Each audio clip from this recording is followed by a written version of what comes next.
Hello, everyone, and welcome to the GlobalLogic Cafe LinkedIn Live Conversations. Our LinkedIn Live conversations on the GlobalLogic Cafe are going to be all about careers, technology, leadership, and diversity. We welcome our speakers for today. Introducing our host for today, Mr. Arya Barirani, Chief Marketing Officer, GlobalLogic. Let's welcome Arya with a huge round of applause.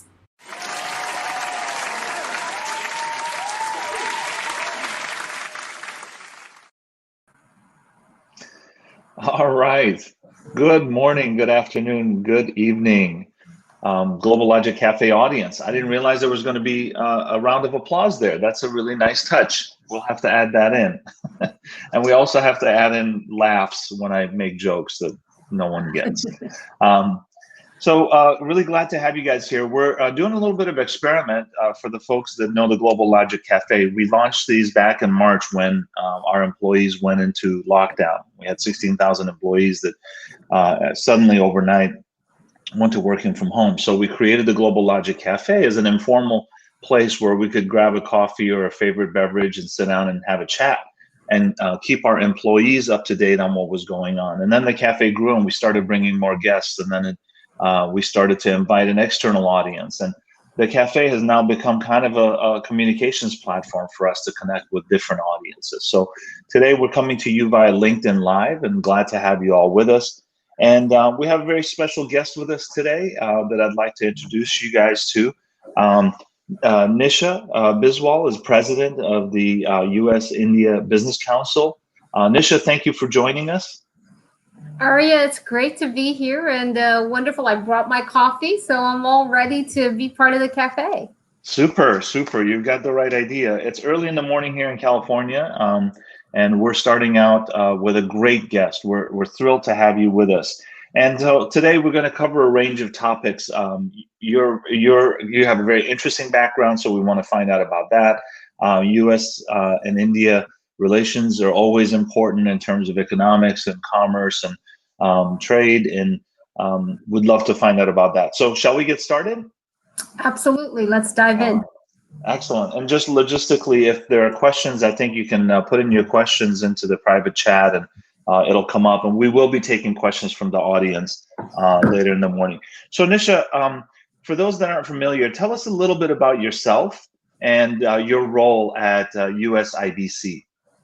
Well, wonderful, Arya. First of all, thank you to GlobalLogic for being so innovative in this time of COVID. I think we're all having to stretch beyond our normal boundaries to figure out different ways to stay connected, stay engaged, and stay informed. So really kudos to you guys on launching the GlobalLogic Cafe.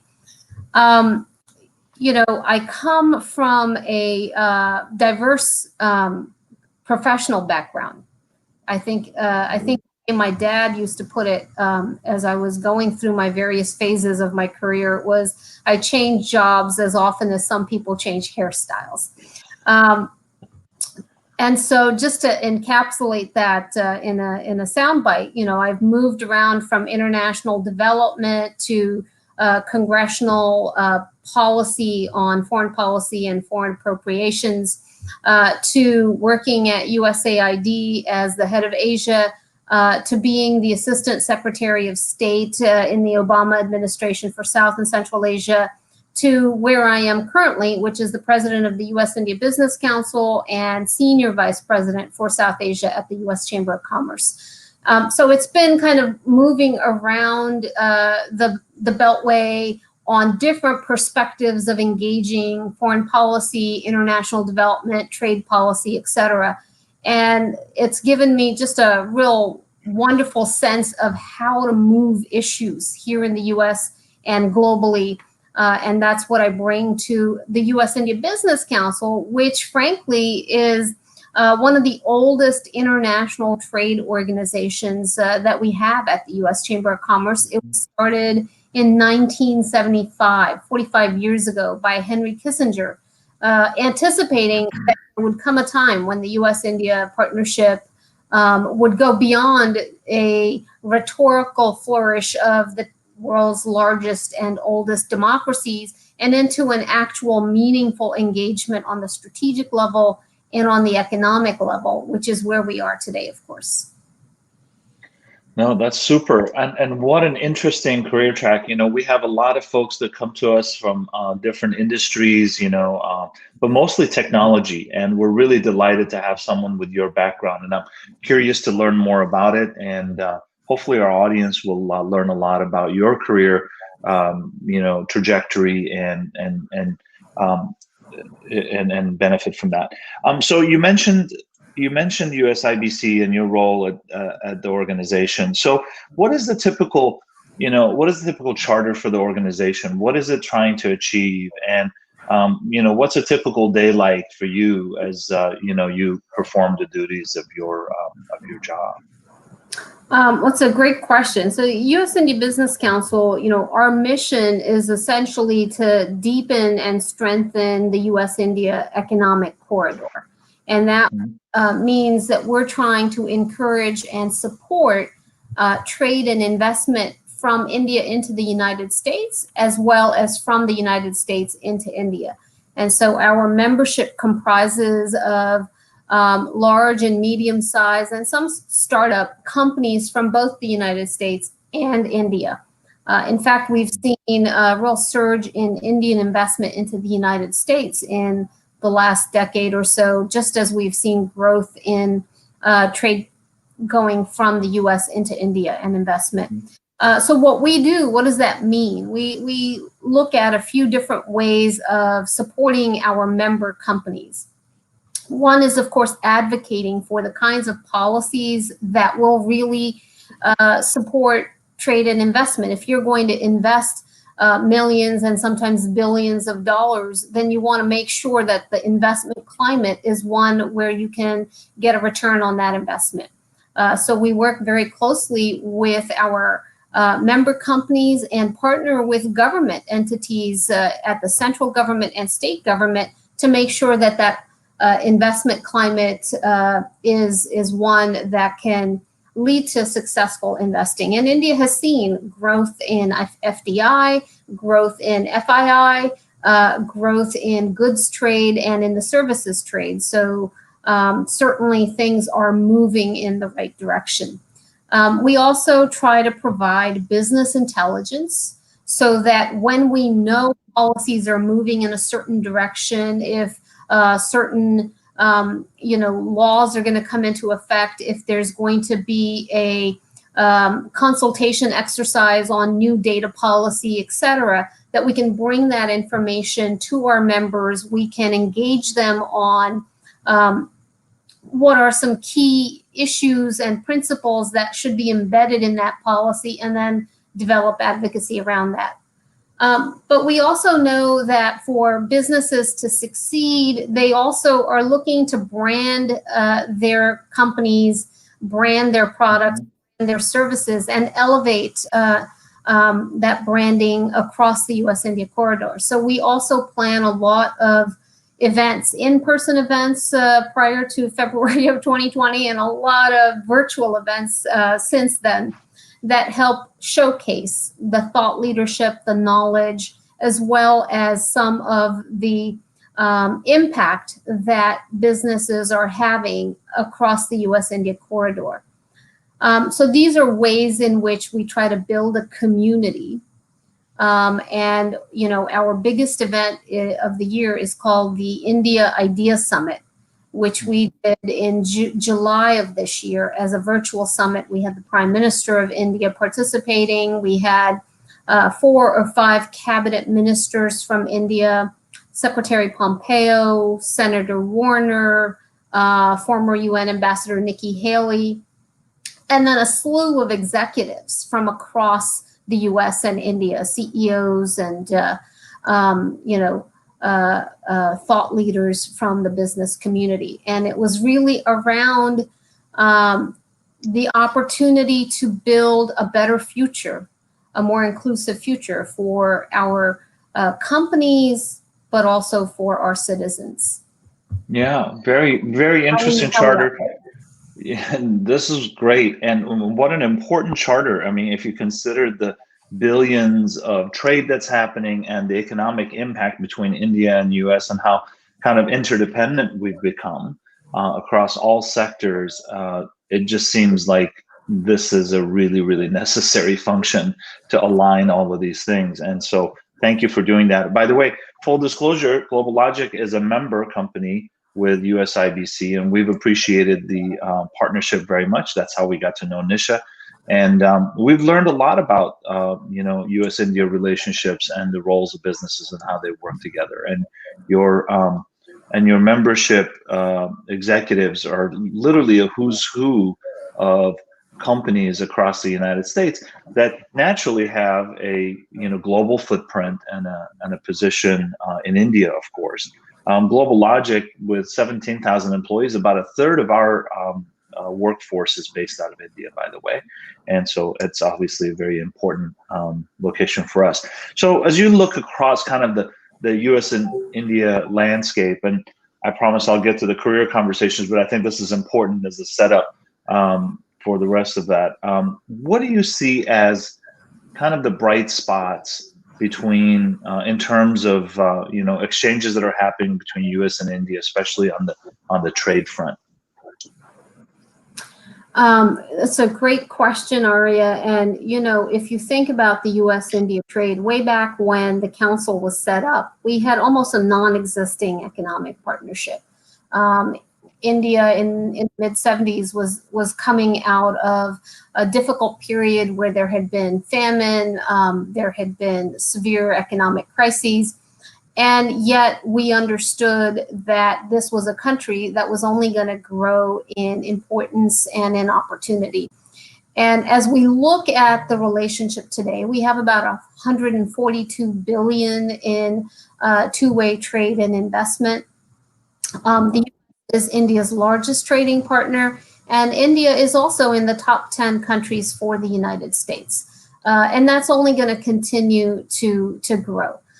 We see the energy relationship between our two countries is becoming more and more important. And that's not only an economic opportunity, but a strategic imperative as India looks for energy security to power its economic growth. We see the defense partnership is another one that binds and crosses both the strategic and the economic as India modernizes its military and seeks to become a part of the global defense supply chain, and an incredible opportunity to make in India around the defense sector. But really, one of the areas that has seen just enormous growth is the services sector. We've seen that so many industries across the United States, so many important businesses across the United States have some kind of an operation back in India. And in fact, when COVID forced the shutdowns very early on in this year, there was a huge fear that when India went into lockdown, that it would create massive disruption in the United States, in the financial sector, in the healthcare sector, in the education sector, you name it, because so many of the operations had some kind of an India interface. But what we found is that the Indian government and the Indian companies managed that transition to working from home and working in a restricted COVID environment actually quite well. And while there may have been a little bit of disruption early on, it actually turned into quite a strong opportunity. And I think India saw, and the world saw, that the services economy in India is going to be, in fact, an ever more important and growing opportunity.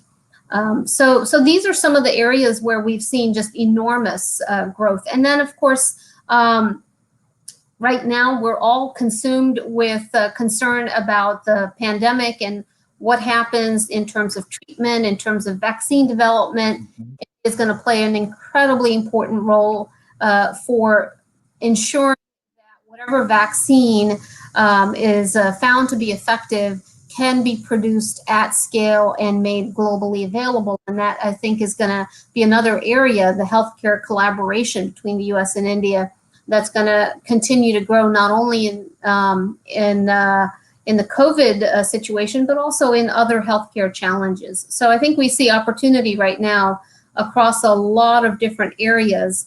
And Ari, if you'll indulge me, I will note that the one thing that I think we continue to really push on with India, though, is that amidst all of that opportunity, it is going to require the Indian government to step up the pace of reforms, of economic liberalization, and really take advantage of the fact that today people are looking to de-risk their supply chains, but they want to see what kind of policy consistency and support, regulatory support, that investment can receive. And so I think there India has some more work to do, and we're confident that India will be able to rise to that opportunity. Super. Oh, this is very insightful. And I just learned so much at every conversation with you. I love it. 142 billion in terms of trade balance. That's a massive trade partner. So very, very intricately involved. Thank you for that. So I want to encourage again the audience, if we have any questions for Nisha or myself, please go ahead and start posting those. We'll take those in a few minutes.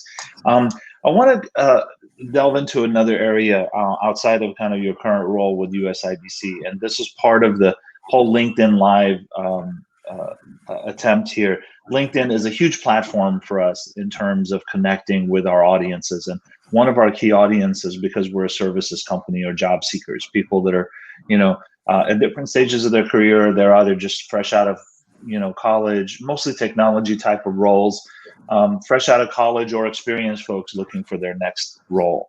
And we have audiences all over the world. So we do talk about careers and career growth and, personal, professional development a lot. And so we would love to benefit from your insights around that. So you have, like you mentioned at the opening, you've done a lot of different roles. I love your dad's quote. Sometimes dads have the best quotes. He had a few for me. My dad had a few for me. Assistant Secretary of State, South and Central Asia, senior advisor at the Albright, Stonebridge Group, and your current president's role at USIBC, and senior vice president of the U.S. Chamber of Commerce. These are all very, very unique types of roles. And I'd love to know, it's clearly like this area of policy was your passion. I would love to know how you got into this line of work. Tell us the story from your education roots to how you ended up here. I was not one of those South Asian kids who had the roadmap early on, right? I mean, my parents obviously, like every Indian parent, wanted me to go to medical school and become a doctor. I think I figured out early on that wasn't really what I wanted to do, but I didn't know what that meant. And so I was experimenting quite a bit. I knew that I had a passion for global affairs, and I wanted to have some kind of an international career. But I kind of, after college, went into the communications and public relations field. And that was partly just because by chance I met someone at UVA who was at Ogilvy Public Affairs, and really what they were working on was pretty cool. And so I ended up working with them and interning with them, and that launched me in what I think has been a really important kind of foundational start to my career, and that was learning how to communicate people, issues, and effectively engage and message, right? And the first few years that I spent working in public relations really was aimed at that. But very quickly, my yearning for something more international and also more impactful came into play during the Rwandan genocide and humanitarian crisis that ensued. I ended up quitting my PR job and volunteering at the Red Cross just so that I could kind of get my foot in the door, find a way to be relevant to some of the things that I saw happening in the world. and the Red Cross soon, brought me on payroll, and I went overseas, and that's kind of where my international career really launched. And through that, it was kind of a curiosity-driven career path, because I didn't really know what the path was and where I wanted to end up, or what the desired goal was. So what I would do is just, I went to the Caucasus, Armenia, Georgia, and Azerbaijan with the Red Cross, and was part of the humanitarian relief efforts, which made me think about some of the gaps that I saw in our humanitarian relief, and a curiosity of how that policy was formulated and how those decisions were made. And that led me to my next job, which was in the Office of Foreign Disaster Assistance at USAID, to be on the managing end of a disaster response, of a humanitarian response. And then I worked my way around in USAID on the management side, and working in kind of the leadership office there, and saw that so much of our foreign assistance policy was driven by congressional directives, congressional appropriations, earmarks. And I really wanted to understand the politics of our international assistance and foreign policy, which led me to work on Capitol Hill. And I ended up working on the Hill for almost a decade, between the House Foreign Affairs Committee and the Appropriations Committee, where I was actually the clerk, or the staff director, of the Foreign Operations Subcommittee, which oversees about a $55 billion budget on international foreign aid, and funds our State Department, etc. Along the way, I met some important people like Dennis McDonough, who shared an office with me in the basement of the Rayburn building, and others. And so when Barack Obama became the senator from Illinois, I got a call from the senator's office, the senator-elect's office, saying, hey, we want to talk to you about potentially coming in and working on the Senate campaign. And that was my introduction to Barack Obama, and that was because of the relationships that I had built. And while I stayed in my appropriations job, didn't go to work for Senator Obama, as soon as the senator became president, I got another call saying, hey, we want you to come into the administration. And so I ended up becoming the head of Asia for USAID for the first term of the Obama administration, and then was Assistant Secretary of State during the second term of the Obama administration, working with Secretary Kerry. So it's been a really fascinating path, but it was not a well thought out path. It was more just my curiosity to understand and experience the next piece of the puzzle in trying to understand how the U.S. foreign policy and economic policy was shaped. No, this is very insightful, and outside the passion, and you say it wasn't maybe a well thought through path. There's certainly elements of it that are common thread. Your passion for helping others, and being on the side of helping from your Red Cross experience to the USAID, clearly around this idea of how policy impacts real human lives.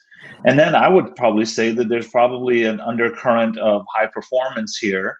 Your performance must have been, really good, because you got the call at the time. Someone noticed, and someone figured that this was a bright, capable person that could, do bigger and better things. And so it's very interesting. And so we'll get to that in a minute, because I want to kind of pick your brain around, kind of the key pillars of your work habits a little bit. But I want to first ask a little bit about what it's like working in the government sector versus the private sector. I have to assume that it's very, very different. You've done both successfully. Can you compare and contrast a little bit as how you navigated private and public sector roles? Sure. I thought it would be a night and day difference. And in fact, Mhm. what I found was that there are a lot of similarities and consistencies, at least in order to be successful in each. You kind of have to bring some similar, mindsets. People often think, oh, if you're in the government, it's all bureaucracy and red tape, and, there's no real energy or urgency. I don't think that that's necessarily true. At least that wasn't my experience in government. Mhm. My experience was that there were people who were incredibly committed and dedicated to what they were trying to do. They were very mission driven. Yes, there is a extraordinary amount of kind of bureaucracy that you have to learn to navigate, but I see that as actually true of every institution that I've worked with. That there's some kind of a I don't know if you want to call it a bureaucracy, but there's some kind of a landscape that you have to learn to navigate, and you have to use political skills and diplomatic skills to navigate that. So, if there's bureaucracy within the government, there is a political bureaucracy on Capitol Hill, and there are certainly layers in the private sector that you have to, be able to effectively navigate. And having some ability to understand at each stage what people need to be able to support what you're trying to do, and then giving them what they need, allows you to more effectively manage that layer of bureaucracy. Hmm. Yeah, and one of the things that I got to say is that for folks that have chosen a path of public service, it's always been impressive to me how there is a deep amount of talent in that community. People that have to think long term, they have to be planners, they have to work through the system, and I've always been impressed with the caliber of talent and individual that have chosen to go at your levels of public service, I should say, and that's really interesting. I know that the Obama administration was very well known for hiring people of very, very, very bright, talented people, and had a very stringent vetting process. So that's something that I want to get into next, which is, as you navigated your career, obviously it seems like you were very successful in being able to grow and be effective and do the job to a point where people noticed and people gave you new opportunities and they sought you out. Was there any kind of unique approaches or unique what would you what worked for you in terms of making sure that you were always delivering on that promise? Um, you know, there were probably 3 or 4 things that I tried to consistently be attentive to in terms of how I approached my jobs. One, people often come into a job with their eye on the next rung in the ladder. Hey, great to have this opportunity, but where I really want to go is, this next place. And I think if you always have your eye on something else, you're not fully committed to where you are. And one thing that I think I learned early on, especially because I quite honestly didn't know what I wanted to do next. So I was very engrossed and immersed in what I was doing at the moment. And I saw that as an opportunity to learn. 2, I always sought jobs where I was scared to death of failing because I didn't know what I was doing. If I felt comfortable about a job, I didn't really pursue it because I'm like, I already know that. I don't necessarily want to do what I already know. I want to do something I don't know.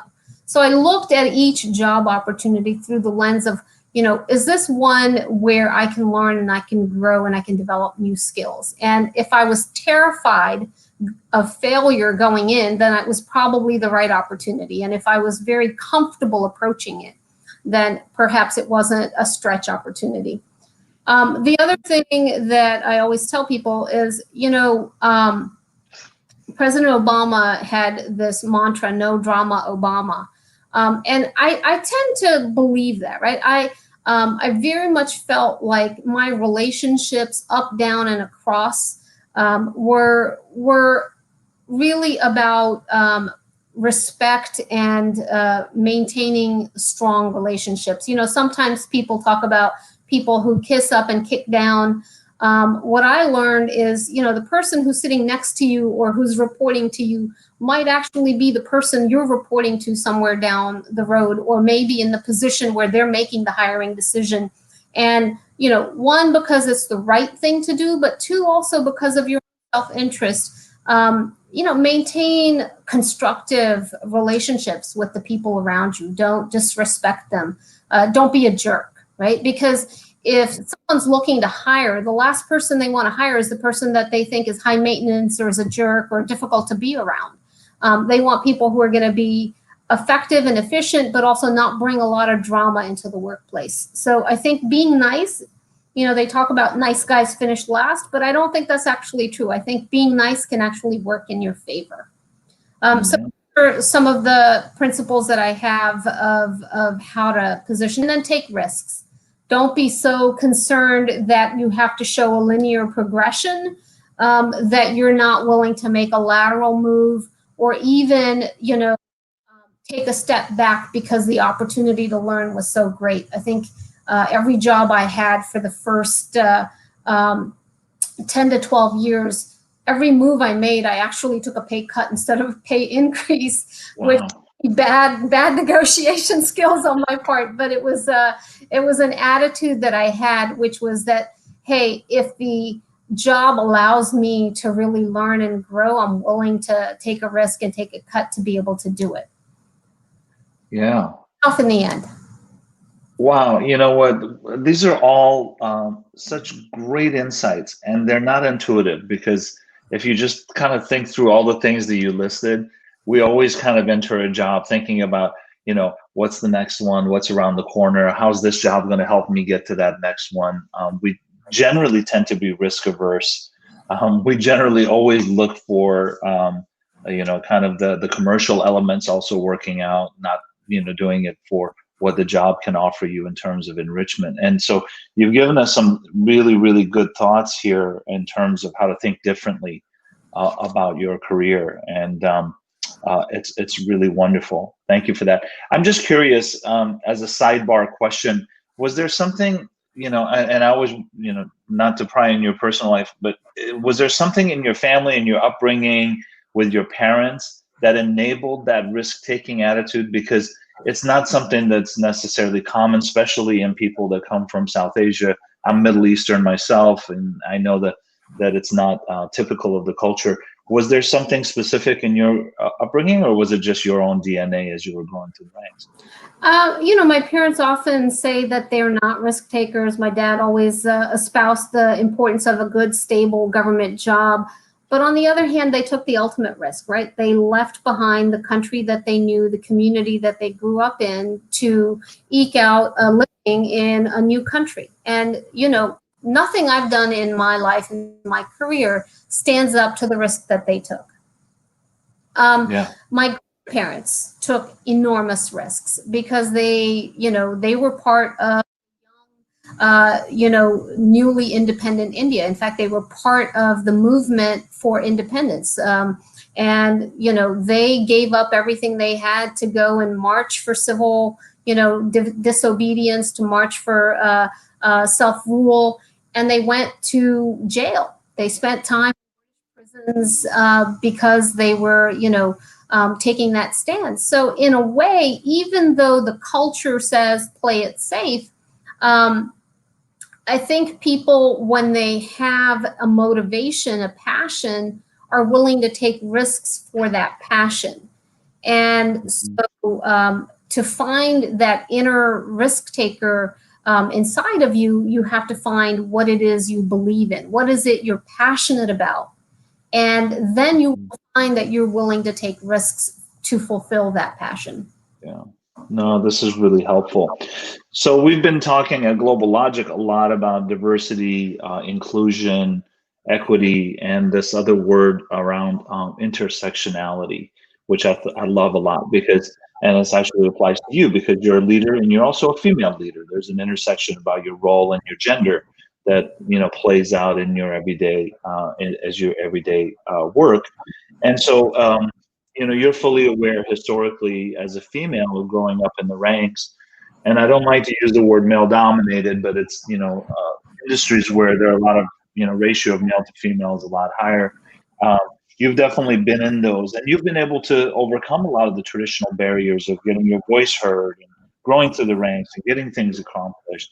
Can you talk about a little bit, about, how you've been able to overcome or navigate the world of, as a female leader in your career?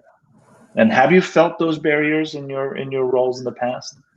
I mean, of course, we've all felt different barriers and obstacles in different ways, right? Whether you're a man or a woman, whether you're black, white, brown, there are going to be different obstacles that you confront. I think people of color and women probably have more obstacles that they have to overcome, frankly, than others. But we all look at those obstacles and, grow from those obstacles. It requires tenacity. It requires believing in yourself. It requires finding who your allies are. And then, the thing that I felt that helped me a little bit was I think I always was underestimated in the workplace. I would come into an office, nice young South Asian woman, you're going to be, that characteristically not outspoken, quiet, soft-spoken South Asian. And so people just kind of assumed that they knew what I was about before a word would come out of my mouth. Mm-hmm. I use that to my advantage because what I said is, if you're underestimating me, then that means you're not taking me seriously and you're not taking me as a threat. And that leaves a lot of room for me to then be able to operate and maneuver and prove myself and get something done before you ever saw that I was doing it. And so I found that sometimes being underestimated actually worked to my advantage. And I never let it affect how I thought about myself. If somebody thought I couldn't do something, that didn't define to me what I thought I could do or how I felt about myself. And that was really, really important, believing in myself, because ultimately it forced people to acknowledge and believe in me as well. I will say I have been incredibly lucky with wonderful mentors and guides all along the way, from my school days all the way through every job that I've had. And being able to find those people that you can learn from, that you can grow from, and that are going to invest in you as a person is also a really important habit for succeeding and overcoming challenges.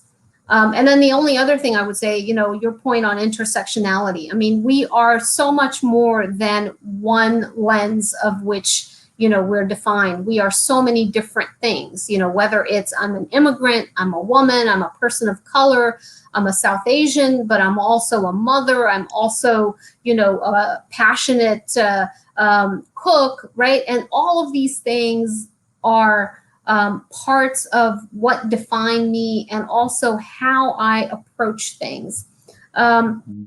So I think, being able to see people through the multiplicity of who they are and not just through one lens, not putting people in a basket, is important. And what I found is the diversity was not a handicap. It was actually a strength, right? When I became Assistant Secretary of State, what I found is not only in India, but in Bangladesh, in Sri Lanka, in Uzbekistan, in Kazakhstan, everywhere I went would be like, oh, you understand us. You know how to talk to us. And we were able to get more done because the defenses were not up, that there was an appreciation that I could figure out what the win-win was because I understood them as much as I understood my own country and my own government. So, I saw that kind of play out across my career.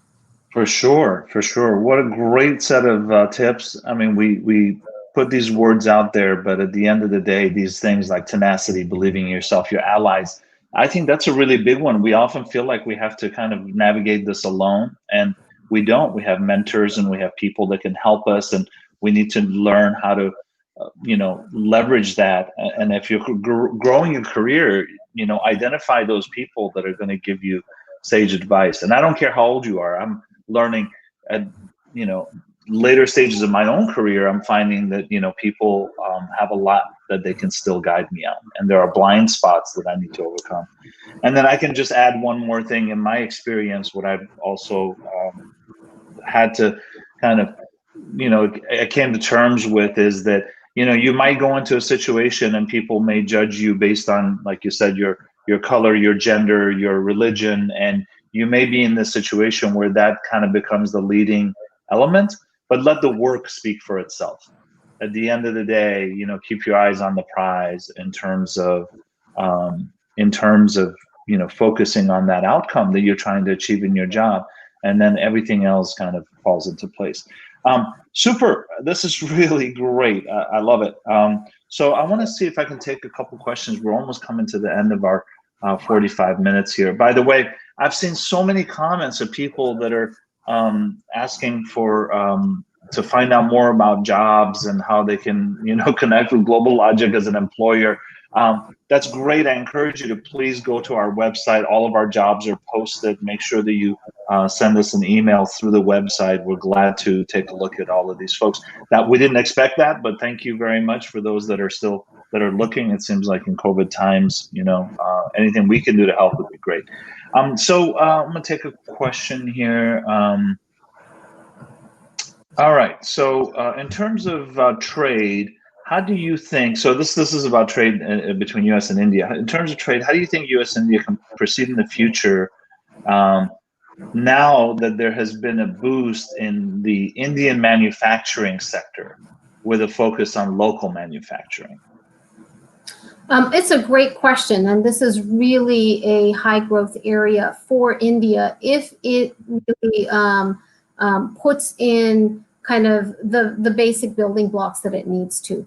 You see today that there are questions being asked about the concentration of global supply chains in one geography and the need to de-risk and diversify. And that can play to India's advantage. India has both extraordinary pool of talent, it has a large market, and it has a growth economy. And so you should see more manufacturing, more supply chains, and also a growth in kind of the digital economy happening in India. But, while India has political stability far beyond many, many other countries, and it's a strong and resilient democracy, it has not exhibited policy and regulatory stability in the same way that it has political and government stability. And what that means is that for companies that are looking to make a major investment in locating a manufacturing plant and in really going big in the Indian market, they have to think about, what does this investment mean over the lifespan of the next 10 years or 20 years? It may take you 5 to 7 years before you can actually start to recoup the capital expenditures that putting in a plant would require. And to really get to a profitability status. And yet, if you don't have policy stability, how do you price in your investment? So these are some of the things that sometimes perhaps slow down the rate of investment in India in building up the manufacturing sector. The Indian market is a huge attraction. A lot of countries like Vietnam, Malaysia, they are manufacturing destinations not because of the size of their market, but because they are part of a larger trading bloc where you have access to other markets from a trade agreement. So you have duty-free access or preferential access. India doesn't necessarily bring that preferential access to other major markets, but India by itself represents a massive market. But if you block off access to that market or make it hard to access that market, then that becomes, a dampener. So there are ways that India can remove some of those hurdles and actually become a far bigger draw for the supply chains that are thinking to diversify. And that's what we are focused on in advocacy with the government of India. And I think, electronic space, the defense space, the pharmaceutical and medical technology space are all really bright spots, as well as consumer goods. Procter & Gamble, for example, makes almost all of the products that it sells in India, makes them in India or sources them in India as well. So I think that these are all potential areas for strong growth. But it will require an Indian government that also streamlines the policy process and then also makes it much more stable and non-fluctuating. This is great. Thank you. Really, really insightful. And your depth of experience really comes through when I hear this, because you have such an interesting and expansive view and a deep understanding of the local markets that I think makes a lot of sense. I wish we could continue this conversation all morning. It's funny how quickly our time has elapsed, but I just want to say thank you. You're clearly very experienced and you're super articulate. Really appreciate your time here. And thank you for committing yourself to the public service that you've done and being our guest today. Well, thank you so much, Arya, and thank you for all the fantastic work that GlobalLogic is doing. It's a company that is growing in size and in impact and importance, and we're looking forward to continuing our partnership with you. Thank you. So, folks, we're out of time. Unfortunately, we want to be respectful for your evenings or your mornings. So, with that, I would say our inaugural LinkedIn Live session seems to have been a success. Hopefully, we gave you guys some good insights. Nisha, thank you again once more. And with that, we'll go ahead and sign off. Have a great day. Okay. Bye, everybody.